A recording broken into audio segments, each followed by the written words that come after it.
Apa kabarnya nih teman tante semua? Sehat-sehat selalu ya. Di musim hujan ini jaga kesehatan kalian. Kali ini kita akan melanjutkan film Parasit part yang kedua. Buat yang belum nonton part satunya, tante sarankan ditonton dulu ya, biar bisa nyambung ceritanya. Yuk kita saksikan langsung apakah yang akan terjadi pada Shinichi, Migi, Satomi, dan juga Tamiya. Selamat menonton dan terima kasih. Di awal film, kita diperkenalkan tokoh baru, seorang pria bernama Urugami, di mana Urugami ini adalah seorang psikopat yang sedang dalam masa penahanan. Tapi kali ini dia diperbantukan oleh polisi untuk membantu memilah manusia dengan manusia yang sudah terinfeksi parasit. Karena kelihatannya insting Urugami sebagai seorang psikopat mampu merasakan aura seorang monster. Istilahnya, monster bisa mengenali monster sejenisnya. Apalagi Urugami pernah melihat dengan mata kepalanya sendiri saat monster parasit memangsa mangsanya. Dan di sini kita lihat Shinichi juga termasuk salah satu yang dicurigai oleh polisi, sehubungan dengan kematian ibu dan juga teman-teman sekolahnya. Begitu melihat Shinichi, sontak Urugami merasakan sesuatu, tapi beda. Yang dirasakan Urugami bukanlah monster memakan manusia, tapi sesuatu yang lain yang tidak bisa dia klasifikasikan. Dan pada akhirnya Shinichi pun dilepaskan. Baru saja Shinichi berjalan pulang, Migi langsung merasakan aura parasit di dekat mereka dan memergoki satu parasit yang sedang menyantap mangsanya. Tanpa buang waktu, dengan satu serangan, mereka berhasil membunuh si parasit. Kelihatannya kemampuan bertarung Shinichi semakin pakem ya teman tante. Tapi mendadak Shinichi merasa seperti ada yang mengawasi mereka. Rupanya itu wartawan bernama Kuramori yang di akhir film bagian pertama diam-diam mengikuti dan mengawasi Shinichi. Hanya saja untuk saat ini kita belum tahu kenapa dia mengikuti Shinichi dan siapa yang memerintahkannya. Pada saat yang sama, di kantor wali kota Takeshi, tampak banyak parasit yang bermarkas di tempat itu. Termasuk Tamiya, yang rupanya sudah melahirkan bayi yang betul-betul berbentuk bayi manusia biasa. Kelihatannya, Takeshi dan kelompoknya ingin segera menghabisi Shinichi juga Migi karena dianggap berbahaya. Tapi Tamiya melarang dengan alasan Shinichi masih bermanfaat untuk penelitiannya mencari cara membaur dengan manusia. Nah, sekarang perkenalkan pria bernama Miki, yang tak lain adalah seorang parasit dengan nafsu membunuh yang sangat kuat. Seperti saat ini, dia secara random membunuh satu pria yang baru keluar dari gedung judo dan lanjut membunuh semua orang di dalam gedung itu. Kembali ke Kuramori yang rupanya mengawasi Shinichi atas perintah dari Tamiya. Dia tidak tahu kalau Tamiya juga adalah seorang parasit. Kuramori ingin membeberkan ke publik tentang keberadaan parasit seperti Shinichi, tapi Tamiya melarang dengan alasan belum saatnya. Tapi tentu saja lama-kelamaan Shinichi menyadari bahwa ada yang mengikutinya dan berhasil memergoki Kuramori. Di momen itu, Shinichi mengetahui kalau Tamiya lah yang berada di balik itu semua dan mencoba memberitahu yang sebenarnya pada Kuramori. Bahwa Tamiya juga seorang parasit, bahkan dia adalah pimpinan mereka. Tapi tentu saja Kuramori tak mau percaya, apalagi diam-diam kelihatannya dia menyukai Tamiya. Karena itulah Shinichi mengatur pertemuan dengan Tamiya, dan semua pembicaraan mereka dapat didengar langsung oleh Kuramori yang memasangkan alat penyadap di tubuh Shinichi. Setelahnya, Kuramori pun jadi kesel banget karena selama ini dia telah ditipu oleh Tamiya. Sebelum pergi, Shinichi berpesan agar Kuramori melupakan semua tentang parasit dan hidup tenang agar terhindar dari bahaya. Tapi Kuramori yang dasarnya adalah wartawan, jiwa penasarannya malah semakin tersenggol kan teman tante. Makin dilarang malah jadi makin pingin tahu. Tanpa buang waktu, dia segera mendatangi wali kota Takeshi, bertanya apakah dia sudah tahu tentang keberadaan para parasit di tengah-tengah manusia. Takeshi hanya menjawab kalau pemerintah sebenarnya sudah tahu, hanya sementara menunggu informasi juga instruksi lebih lanjut. Nah, pertemuan Kuramori dengan Takeshi ini jadi bumerang buat Kuramori teman tante. Takeshi yang merasa Kuramori sudah terlalu banyak tahu memerintahkan anak buahnya untuk menghabisi Kuramori. Malamnya, saat berjalan pulang, Migi merasakan ada aura parasit yang mengikuti mereka. Jumlahnya tak tanggung-tanggung. Migi merasa setidaknya ada 5 parasit. Mendengar itu, Shinichi otomatis jadi kaget dan langsung berlari secepat mungkin. Mana bisa dia menghadapi 5 parasit sendirian. Tapi Shinichi tak bisa menghindar. Para parasit itu juga dapat merasakan aura Migi, sehingga percuma mereka bersembunyi. Dan tak lama muncullah si Migi yang super kuat itu. Migi yang melihatnya langsung heran. Padahal cuma 1 parasit yang muncul, tapi kenapa dia merasakan aura 5 parasit? Dan ternyata di tubuh Migi bersarang 5 parasit. Pantas aja tenaganya kuat banget. Pada saat yang sama, Kuramori yang juga baru pulang kaget saat melihat mobil ambulan dan polisi yang berkumpul di depan apartemennya. Instingnya langsung merasa ada yang tidak beres. Dan rupanya betul, anak perempuannya, Yumi, ditemukan telah tewas mengenaskan. Kelihatannya, parasit yang dikirim Takeshi membunuh Yumi karena Hirokawa sedang tidak ada di rumah. Kembali ke Shinichi yang sedang kelabakan menghindari serangan dari Migi. Migi yang menganalisa situasi sadar bahwa meskipun Migi kuat tapi serangannya terlihat kaku, sehingga harusnya Shinichi yang lincah bisa mencari celah untuk balas melawan. Dan dengan perhitungan yang matang, akhirnya mereka dapat memenggal kepala Migi. Sayangnya, saat mereka ingin menghancurkan jantungnya, beberapa orang datang mendekat sehingga mereka pun terpaksa segera pergi. Yang mana kelihatannya hal ini keputusan yang salah. Begitu mereka pergi, parasit dari tangan kanan Migi langsung berpindah ke kepalanya. Sementara parasit yang di kepala yang sudah terpenggal berpindah ke tangan kanannya. Dan yang paling mengejutkan, parasit yang berpindah ke kepala Migi itu ternyata adalah Goto, si pria misterius yang muncul di akhir film bagian pertama. Yang mana tak lain dan tak bukan juga adalah parasit terkuat, bahkan lebih kuat daripada Tamiya. Di tempat berbeda, Tamiya yang tahu kalau Takeshi telah memerintahkan untuk menghabisi Kurokawa juga putrinya langsung mendatangi dan bertanya kenapa dia melakukannya. Takeshi menjawab kalau Kurokawa, termasuk juga Shinichi, berbahaya. Cepat atau lambat mereka memang harus dibunuh. Apalagi bagi dia, manusia hanyalah makanan. Mendengar itu, Tamiya hanya menjawab kalau manusia itu unik. Jika orang yang disayangi disakiti, maka manusia akan melakukan segala cara untuk membalas dendam. Dan jika semua manusia bersatu, maka mereka pasti akan bisa menghabisi kaum parasit dengan mudah. Jadi, Tamiya memperingatkan Takeshi agar jangan bertindak gegabah. Nah, selain itu, sejak kelahiran anaknya, naluri keibuan Tamiya semakin terasa teman tante. Hal ini terlihat dari interaksinya dengan bayinya. Dia sudah mulai bisa bercanda dan tertawa dengan bayinya. Tak lama, Tamiya meninggalkan bayinya sendirian karena merasakan ada beberapa parasit yang mengawasinya. Rupanya, mereka adalah suruhan Takeshi untuk menghabisinya. Dengan mudah, Tamiya menghabisi para parasit itu dengan satu serangan sambil berkata, jika hanya bertiga, mana mungkin mereka bisa menghabisinya. Nah, di sini makin terlihat kan teman tante, Tamiya memancing dan menghabisi mereka di tempat yang jauh dari bayinya agar bayinya tidak celaka. Tapi sayangnya, saat Tamiya kembali, bayinya sudah tidak ada. Hanya tertinggal selembar kertas dari Kuramori bahwa dia membawa bayi Tamiya dan menunggunya di kebun binatang Fukuyama.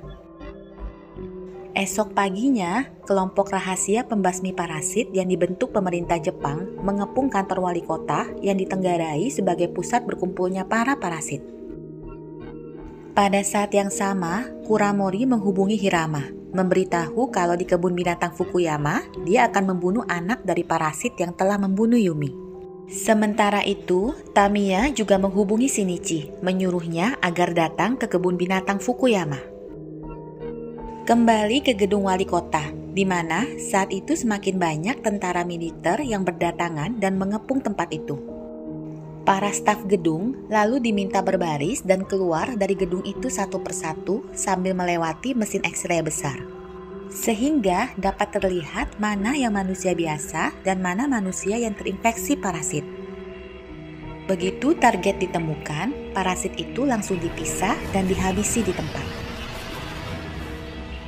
Di kebun binatang, Tamiya yang berhasil menemukan Kuramori memintanya agar melepaskan bayinya karena bukan dia yang membunuh Yumi. Tapi Kuramori yang hatinya sudah terlanjur hancur karena kematian Yumi sudah tak mau tahu lagi. Baginya yang membunuh Yumi adalah parasit dan Tamiya juga parasit, jadi dia akan tetap membunuh bayi itu. Tak lama Shinichi datang dan langsung ikut membujuk Kuramori agar melepaskan bayi Tamiya. Di kantor wali kota, Takeshi dan rombongannya semakin terdesak karena jika mereka ingin pergi, mereka juga harus melewati mesin X-ray yang pastinya akan membuat identitas mereka terbongkar. Satu staf Takeshi mendadak keluar dari barisan dan langsung menyerang beberapa tentara. Situasi tentu saja jadi kacau karena para manusia jadi kaget melihat monster yang ada di hadapan mereka. Melihat itu, rombongan Takeshi kembali masuk ke dalam gedung, disusul oleh pasukan militer yang menyerbu ke dalam. Sambil tak lupa membawa urugami yang dapat membedakan mana manusia dan mana parasit. Satu persatu, parasit yang ada di gedung itu ditembaki hingga tewas.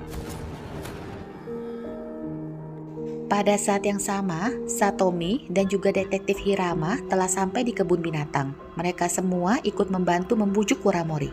Sayangnya, Kuramori tak bisa lagi dibujuk dan di hembusan nafas terakhirnya, Kuramori akhirnya melihat bahwa ternyata parasit juga bisa menyayangi anaknya, sama seperti manusia. Sementara itu, di kantor wali kota, pasukan militer akhirnya berhasil mengejar juga mengepung Takeshi. Tapi ternyata Takeshi bukan parasit, teman tante. Dia manusia biasa yang berpihak pada kaum parasit. Melihat itu, Urugami langsung tertawa sambil berkata, ya emang, dilihat dari sisi manapun Takeshi memanglah manusia biasa. Tapi begitu Goto muncul, Urugami spontan terdiam, melangkah mundur sambil memasang mimik wajah ketakutan. Tanpa buang waktu, serangan pertama dilepaskan ke arah Goto, tapi dengan mudah Goto menahannya. Dan kembali ke Tamiya yang sudah mendapatkan bayinya kembali. Dia perlahan mendekati Shinichi, ingin memberikan bayinya untuk dirawat oleh Shinichi dan Satomi. Tapi Hirama yang melihat itu malah memerintahkan pasukannya untuk menembak Tamiya. Tamiya pun terus maju mendekati Shinichi sambil melindungi bayinya, sementara tubuhnya diberondong oleh tembakan peluru. Melihat itu, Shinichi langsung berteriak, meminta mereka berhenti menembak karena bayi yang digendong Tamiya itu bayi manusia biasa. Dan setelah Tamiya memberikan bayinya pada Shinichi, dia pun akhirnya tewas. Tewas karena melindungi bayinya. Tak selang lama, mereka mendapat kabar kalau para polisi militer yang menyerbu kantor wali kota semuanya telah tewas. Tanpa buang waktu, mereka segera menuju ke sana dan melihat Goto yang sepertinya memang sudah menunggu mereka, terutama Shinichi. Migi yang tahu kalau Goto sangat kuat langsung menyuruh Shinichi untuk ambil langkah 1000. Sedangkan Hirama yang mencoba menembak Goto tewas dengan mengenaskan. Shinichi yang akhirnya kabur dengan menggunakan sebuah mobil pun tak bisa lepas dari Goto yang terus mengejarnya. Dengan beringas, Goto menerjang Shinichi hingga mobil yang dikendarai Shinichi terlempar ke bawah jurang dan meledak. Untungnya Shinichi masih selamat, tapi begitu juga Goto. Shinichi pun terus berlari menyusuri hutan sampai akhirnya dia tak bisa lari lagi. Mau tak mau, dia harus melawan Goto. Migi lalu menyarankan agar mereka berpisah dulu, membuat sebuah taktik karena Goto hanya bisa merasakan aura Migi, bukan Shinichi yang manusia biasa. Dan begitu Goto muncul, Migi langsung menyerangnya. Begitu juga dengan Shinichi yang diam-diam menyerang dari belakang. Sayangnya, Goto memang hebat. Taktik macam begini gak bisa menipunya. Migi yang tahu kalau mereka tak akan menang langsung menyuruh Shinichi untuk lari. Setidaknya salah satu dari mereka harus selamat. Awalnya Shinichi menolak, tapi karena tak ada pilihan lain, apalagi Migi sudah terluka parah, akhirnya Shinichi pun terpaksa kembali mengambil langkah 1000. Sedangkan Migi menggunakan sisa-sisa tenaganya untuk menahan Gotou, memberikan kesempatan pada Shinichi untuk melarikan diri. Shinichi pun terus berlari di bawah hujan lebat yang tiba-tiba turun sampai akhirnya menemukan sebuah tempat untuk bersembunyi. Tak lama, Satomi menghubungi dan menyusulnya ke tempat itu. Esok paginya, mendadak tangan kanan Shinichi tumbuh kembali. Sepertinya sel tubuh Migi yang tertinggal memperbaiki dirinya. Tapi, Shinichi yang sadar kalau hal itu bisa membuat Gotou melacak aura Migi segera bersiap akan pergi. Sayangnya sudah terlambat, Gotou menemukan mereka. Dengan cepat, Shinichi memancing Gotou menjauh dari Satomi dan bersembunyi di sebuah tempat pembakaran sampah. Tapi, Gotou tetap saja berhasil menemukannya. Pertarungan Baiwan pun tak dapat dihindari. Hingga akhirnya, Shinichi berhasil menusukkan patahan besi yang telah bercampur bahan kimia ke kaki Gotou. Dan yang paling kebetulannya lagi, zat kimia dari patahan besi itu memberi efek buruk bagi Gotou. Koordinasi ototnya meleot, dan kelima parasit yang ada di tubuh itu saling merebut kendali hingga tubuh Gotou pun akhirnya meledak, menyisakan hanya bagian jantungnya saja. Setelahnya, Shinichi pun melemparkan jantung itu ke api pembakaran. Beberapa hari setelahnya, meskipun Gotou juga Tamiya sudah tewas, entah kenapa Shinichi masih belum tenang, seperti masih ada yang mengganjal di hatinya. Begitu juga dengan Migi, yang sadar jika dia terus bersama dengan Shinichi, maka Shinichi tidak akan bisa hidup normal lagi. Maka dari itu, dia memutuskan untuk menghilang, masuk dalam fase tidur selamanya, menyatu dengan sel-sel tubuh Shinichi. Shinichi tentu saja tidak mau karena dia sudah terlanjur menyayangi Migi, tapi keputusan Migi sudah bulat.